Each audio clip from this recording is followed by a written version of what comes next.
Greetings everyone. I'm Teneng Remy from the Center of Cybersecurity and Mathematical Cryptography. So I'm going to be explaining to us a Solidity smart contract which is developed and deployed on the Ethereum network using the Sepolia testnet.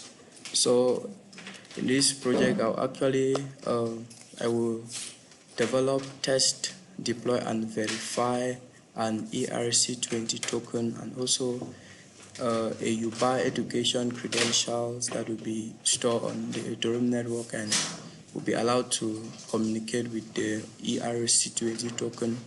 So here at the level of the UBA education credentials, somebody can actually verify, student can actually verify their credential on the blockchain network. So I'll proceed to the VS Code side to explain to us the code and the structure. So inside my code, this is the project folder, which is my token project. So I have the contract, we have the log.sol, we have the my token.sol, which describe how the contract will the operation that will be performed on the contract. We have the education credential, which will describe what is required. So we have the script, the add credential, the buy token. So add credentials is used to add students to the credential, the UBA credential. So we have the buy token to buy tokens from the ERC20.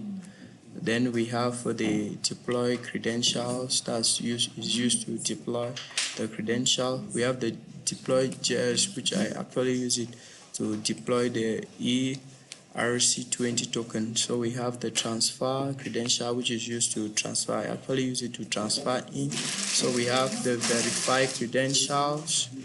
Then we have the verified.js. So here we have the log. So here we just have the gene.ignore, which I kept files which are not to be pushed to GitHub. Then we have the hard because actually in this project I use hard VS Code and the command prompt to work. So before I started, I actually created an account. I actually created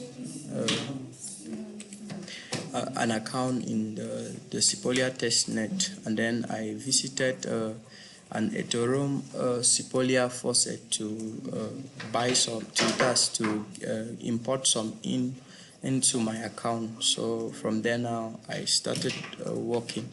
So I will just move to the command prompt, and then I will show us some of the things that I did in the command prompt, some of the command that I ran. And so we move straight to the command prompt. I started by installing the necessary things that I needed.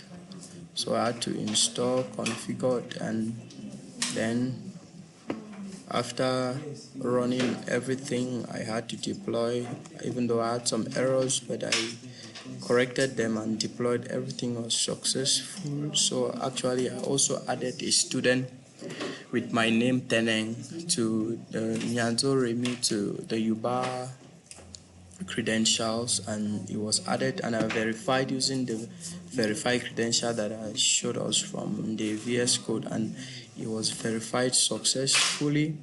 So I have a screenshot which I will add in the report. So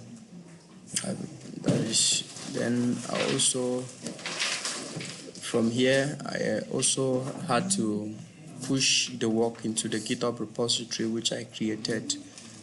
So I'll just go to the GitHub repository and I will show us the necessary work. So actually in the work I ensure I make it possible that only the admin can be able to add credentials. That means a student cannot be able to add credentials to the blockchain. Only the admin can do that. So a student can only verify. So this is at the level. So let me just move straight to the area of the blockchain. So the area of the GitHub. So here we are at the level of the GitHub. This is the repository I created. So in the GitHub repository, you can actually see the contract, you can see the script, and inside here you can see in script you can actually see. So if I open the script, you will see the files that are on there. These are the files. So this is actually the work. So, and everything is going on as well. This is the test. So everything is going on well. So you can actually visit the contract. You will see the token, the educational. So you can actually see. These are the script that I wrote. Okay. I think then so we have, this is the work here. So inside the deploy credential, I ensure that during the deployment, I ensure that to transfer int, you need to verify with 3 accounts as the instruction was given. So these are the account. Before I deployed, I had to create 3 accounts on the Sequoia network. So when I created the 3 accounts, I used now the 3 accounts to be able to do the work. So this is, I think this is fine for here. So I can actually portray so what I had on MetaMask. So this is the MetaMask site, and here these are the 3 accounts I created. Account number 1, the Sequoia account that I created. Then I had to import int into the account. So these are my transactions here that I made. I first made and some failed, then I had to redo. So these are the token. So the group 4 token, because actually I'm leader of group 4, so this is the token. I had to import the token to this site. So these are the transactions. So if I can open the token,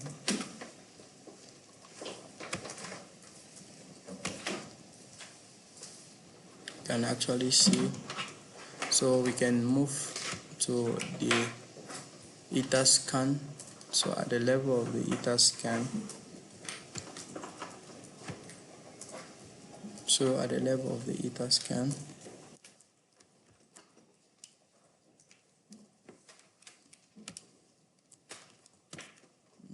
okay. So at the level of the Ether scan, this is the contract. You can actually see this is the UPA credentials. So you can actually see from here. You can see.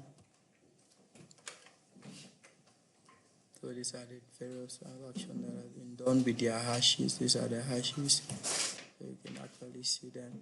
Then if you want to, I'll just explain to open also the ERC20 on Ether scan, so you can actually see.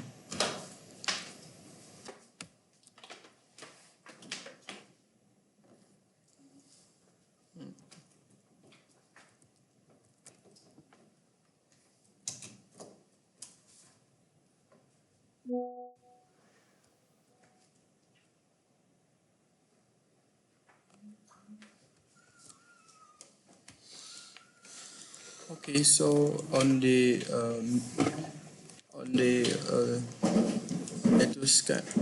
scanning network, this is Etherscan. We have this is for the ERC20. So we have the code. This is the code that I was able to view it, and the code is publicly. So this you can actually see the code publicly. So this is the bytecode. This is the bytecode, the deploy bytecode that is on the Ethereum network. So this is the contract creation code. So you can actually see the code at this level. So this one allowed you to be able to interact, to understand the bytecode that is being deployed on the Ethereum network. So we also have this. This is for the group 4 token. This is the code that is publicly visible. on the Etherscan, so you can actually see it and interact with it, understand the code from this point. Then so the bytecode also is available there. Okay,